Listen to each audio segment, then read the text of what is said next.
پیارے بچوں السلام علیکم، کیا حال چال ہے آپ کا؟ اور روزے کیسے جا رہے ہیں آپ کے؟ بچوں، چونکہ رمضان کا مہینہ چل رہا ہے تو کیا آپ کو اس حوالے سے کوئی اچھی بات بتاؤں؟ بچوں، کیا آپ کو معلوم ہے کہ رمضان میں لوگ ایک دوسرے کو افطار کیوں کرواتے ہیں؟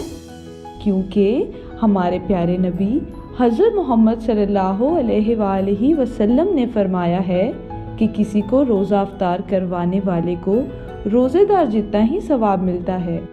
تو کتنی اچھی بات ہے نا، آپ ایک روزہ رکھ کر 2 روزوں کا ثواب حاصل کر لیں گے۔ اب آپ یہ سوچ رہے ہوں گے کہ آپ تو اتنے چھوٹے ہیں اور کسی کو روزہ افطار کیسے کروائیں؟ تو پیارے بچوں، افطار کے وقت اگر کسی راہ چلتے کو آپ کھجور یا پانی بھی دے دیں تو اس کا روزہ افطار ہو جائے گا، اس سے آپ کو بھی ثواب حاصل ہوگا۔